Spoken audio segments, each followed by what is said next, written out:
months, maybe 6 months now, after I pulled myself away from an environment where I was gang stalked every day, I still do not trust my senses enough for me to make a conclusive decision whether or not I was actually verbally harassed. The truth is that I don't know. And it's healthier for me to make the assumption that I simply just heard it as an after effect of the gang stalking harassment. Like right now, the best thing for me to do is to be not in contact with anyone. To be honest, I know that sounds extreme, but my senses are still not 100%. I was at Walmart and I had an auditory hallucination that said he's still connected or he got disconnected or whatever. It came back after 5 months. So now I am simply gonna make sure to keep my ears busy with music. And when I'm out and about, to do my best to do it with someone, not to be by myself. And if I am by myself, I'm gonna just wear earphones because that is the safest thing for me to do in this instance. I'm just in a place where it's better for me to minimize the environment where these types of confusions can actually happen. The reason that I need to stay away from this type of situation or from people, to be honest, as much as possible for a couple of years is because after getting harassed by a group of people that do things that don't make sense and that harass you indirectly, it is really easy for anyone who has experienced gang stalking to immediately make the assumption that anyone who targets the victim or who does any type of form of harassment towards a previously targeted individual, the target is bound to assume that it is part of gang stalking. That's just how it is. So I feel like many years have to happen or have to pass by where I am not in contact with people because for the fear of me still seeing connections that are not there. That is the after effect of gang stalking. You have to understand, if you're a target, that when many people harass you, with you having the experience where there was an extra group of people harassing you indirectly, if you make the assumption that everyone who's mean to you indirectly is part of the gang stalking operation, that's gonna be your new baseline of thought. That's gonna be your new perception of people that are mean to you. However, you have to come to the realization that after gang stalking, your perceptions of life are gonna be messed up. It's natural for a previously gang stalked person to assume that any type of harassment after gang stalking is because of gang stalking.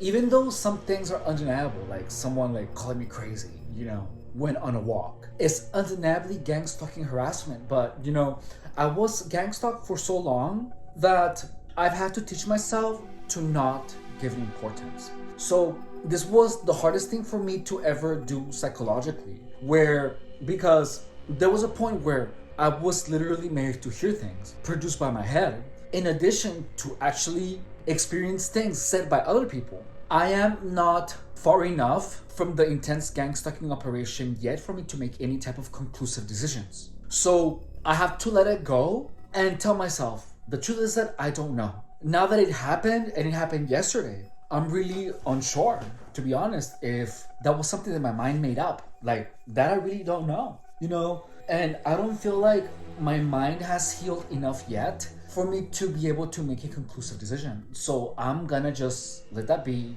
let that go, and not think about it. Effectively, all the gaslighting and gang stalking was effective on me because I am actually now at a point where I don't trust my senses. And let me tell you, coming to the conclusion of not trusting my senses and not knowing if that was real or not, and by real or not, I'm talking about the verbal harassment from that kid yesterday, is that it hasn't been long enough for me to sit down back into my senses. I don't know. I really don't know. And I have taught myself to be okay without knowing, because it could have been a production of my mind, or it could be actually someone harassing me. As of now, the probability of that being something created by my mind is pretty high. It's really pretty high. So I have to leave it at I don't know. That's just how it has to be. I have to leave it at I don't know, and I cannot make any conclusive decisions. I just can't. I feel like kind of a sense of relief, as weird as that might sound, because I am working my perceptions back into thinking that the verbal harassment was highly unlikely, because I'm thinking about it, and then the kid with the scooter was actually talking with like a girl. What is the probability of someone talking to someone else all of a sudden just blurt out loud, "Get the F out of here," like with no reason, you know? So like now that to me that makes no sense, you know? Like I honestly feel like that was just something that the remnants of the previous gang stalking actually happened. So because I don't know, I'm just gonna leave it at that. And I feel like maybe a couple of years have to pass by. Like I'm not well from the previous harassment that I experienced. And I'm okay with that, you know? So if you're a target, well, me as a target, I have to understand that. And I have to accept that all the harassment and all the gaslighting literally damaged my senses. And because 5 months have passed by and my senses have normalized, I can safely conclude that they will be back to normal. However, because I was gang stalked for 7 years, I don't know how long that's gonna take. Thankfully, I am a patient person and I actually have my therapy, which is pretty much talking to YouTube about it. In addition to having time to rationalize what happened, like now that more than a day, well, like not even 24 hours have happened since the incident. But the more time passes, the less intense my emotions are. I'm assuming that's just like normal, you know, for anyone that has any type of negative experience. And to be honest, a lot of me feeling better about that experience, regardless of whether it was imagined or not, is that talking about it on YouTube is tremendously helpful. It really is tremendously helpful. If you are a target, talk it out. Just talk it out. It's easier for some reason for me to talk about it to YouTube than to talk about it like to my mom. It's just easier for me to talk it to YouTube, you know? The truth is that tremendous gaslighting is actually harmful to the mind. It's literally harmful. Like it's really, really harmful. And gang stalkers know that. Indirect harassment is actual damaging for the main of the human mind. That is like a glitch that we all have. And it is a psychological attack that takes years to actually harm the person. And that's just the truth of it. And the fact that no one knows about it, you know, and the fact that this is now not publicly known, that indirect harassment is harmful to the mind because the mind cannot make a decision. Like it is unsure of its own senses. That's pretty much the craziest thing about gang stalking, is that if you want to F someone, that person just has to be bombarded with a lot of indirect harassment, because it leaves the target questioning, was that towards me or not? And the target keeps thinking about it, and then the target keeps dealing with the consequences. Like indirect harassment is really, really serious. It's like it's the worst thing you can do to someone, and it's so easy. That's the craziest thing, is that indirect harassment, it is the easiest way that you can destroy someone. That's the truth. And this is something that all gang stalkers know, which is why I'm telling you this. If you feel like someone is indirectly harassing you, stay away from those people, because indirect harassment can always be denied. You can't block it, and it does the damage over time. That is the narcissist, the psychopath's greatest weapon, is indirect harassment. That is the way of the gang stalker. So delving a little bit deeper into the indirect harassment, is that before these people were around me, you know, I was fine. And now I actually feel indirectly harassed by these people. Like, notice how I'm like thinking about it and now I'm doubting what I heard. So I am still officially not healed from gang stalking. I'm just not healed. And if you're getting targeted, you have to kind of just stay away from these people, because indirect harassment will F you up. It will. It really, really, really will. So the best thing that you can do is just be so mentally charged with anything else that is important in your life. And you have to minimize your exposure to these types of people. That's all you can do.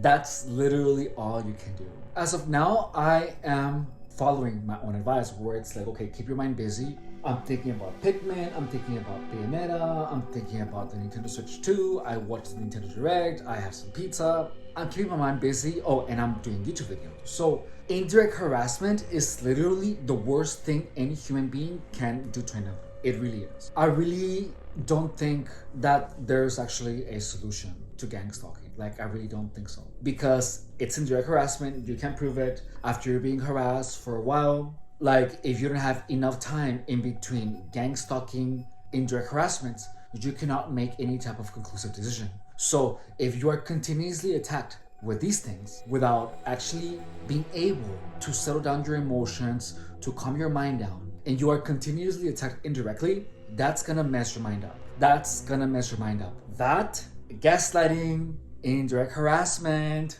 calling you names when you're not looking, those things are lethal weapons. They are lethal weapons, and they do severe damage to someone's mind.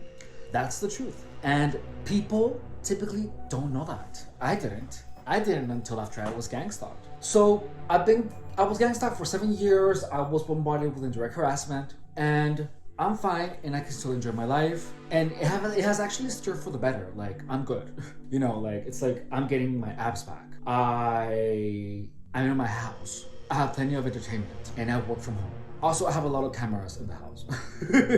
So I'm good. Like, I'm good.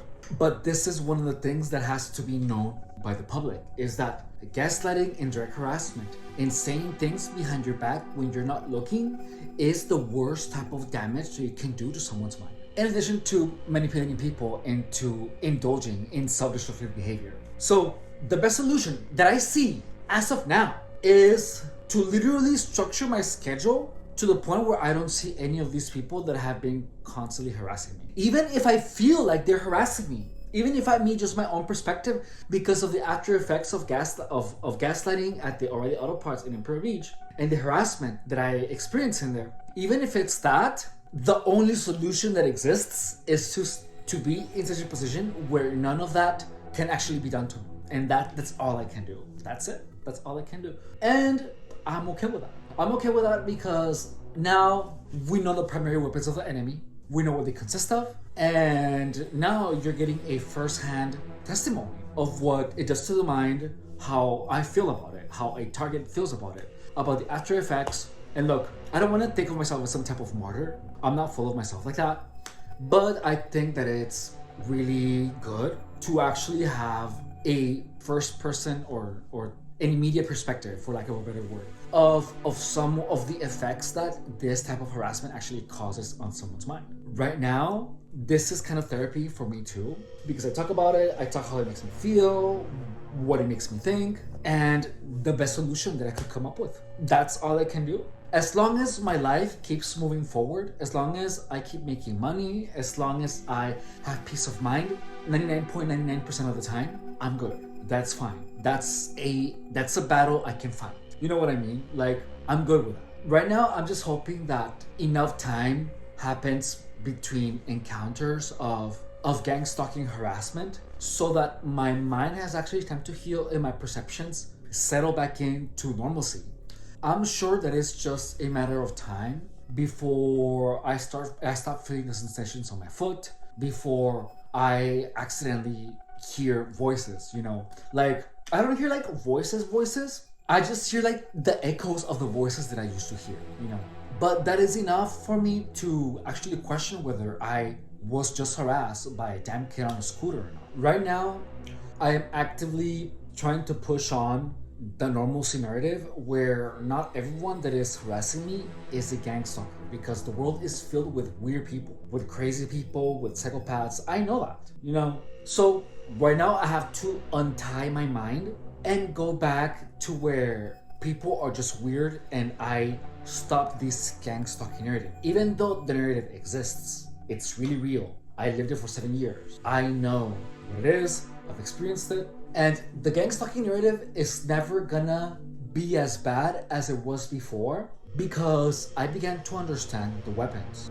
If you're getting gang stalked, the weapons of gang stalking are all psychological. They're all psychological. Indirect harassment, gaslighting, stealing your stuff, verbal indirect harassment, causing the targets to be uneasy, actual sabotage, and that's about it. Those are a lot of weapons when you think about it, huh?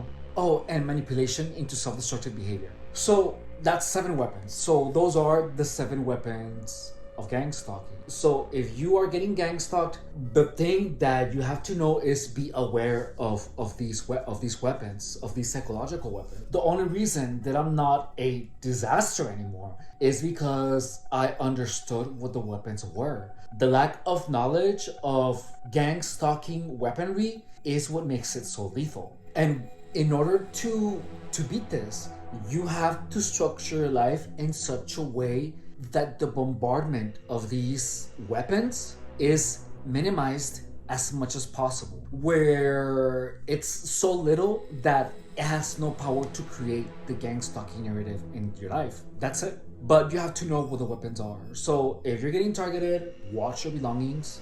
Don't leave anything of yours unattended. Report anything and everything that you can actually report with the utmost force of the law. If someone asks you if you want to press charges, you say yeah, you want to press charges, because the intent of any type of involvement in gang stalking shows you that the intention of these people is actually to destroy you. So you want to make sure to press charges. You want to make sure to actually have guts and be aggressive. Be aggressive.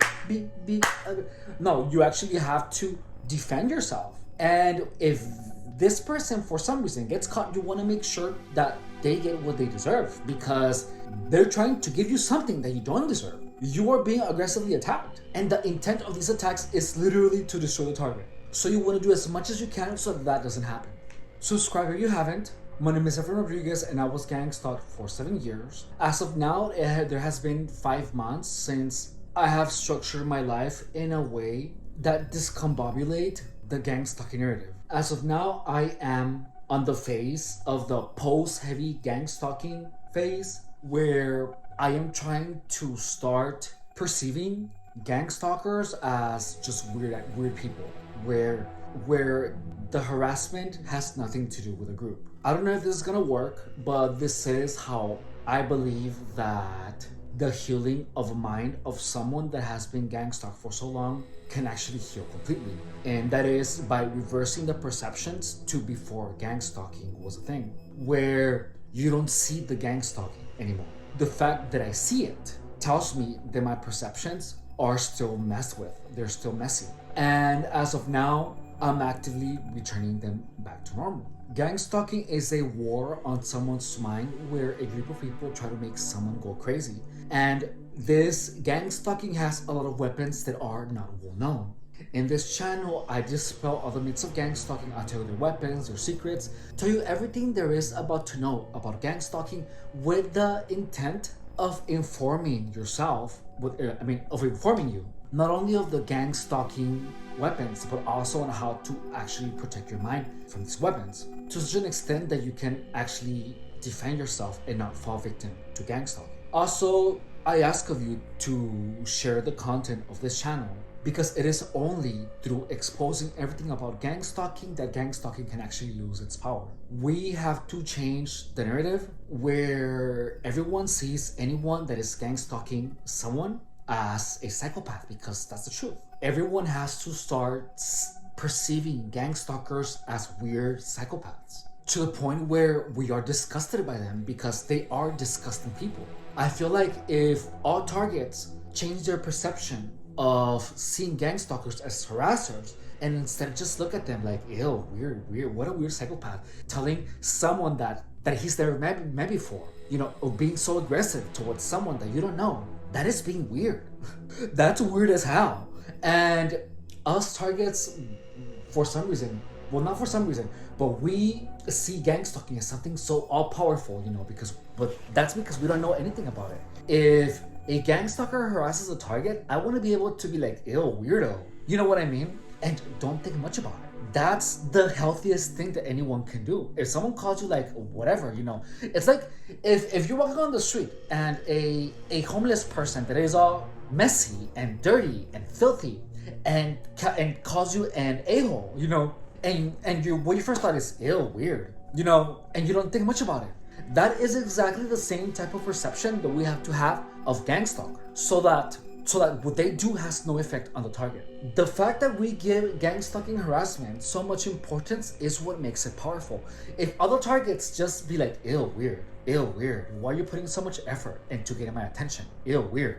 Once that happens, gang stalking will go away, because that's what it is. It's just a bunch of weird people. And when all targets have the perception of gang stalkers being weird psychopaths, boom, nothing they do is gonna have you mad about it. Because in the end, you have to equate them for a nobody. Gang stalkers are meaningless nobodies, and you have to be able to see them as that. Gang stalkers are meaningless nobodies. Meaningless nobodies with psychopathic tendencies. That's what they are. And once you have that in your mind, anything that these people try to do to you, it's gonna go in one ear and go in the other, because it's gonna be coming from a meaningless nobody. Stop looking at gang stalking as something so intense. If you change your perception to the point where anyone who gang stalks you and harasses you, if you see them like, ew, stay away from me, then that's it. That's the solution, guys. That's the solution. We have to change our own perception of gang stalkers to being meaningless and nobodies with psychopathic tendencies. That's it. So that's gonna be my new strategy. I'm gonna tell you how it goes. So anytime I'm harassed by any of these people, I'm gonna start saying to myself, that is a meaningless nobody with psychopathic tendencies. That is crazy. Because in the end, that's the truth. Gang stalkers are crazy people. Gang stalkers are literally crazy people. And we have flipped the switch, dude. We are questioning our own sanity because a bunch of meaningless, crazy nobodies with psychopathic tendencies. So anyways, I will see you on my next video. I love you. Bye. Gang stalker.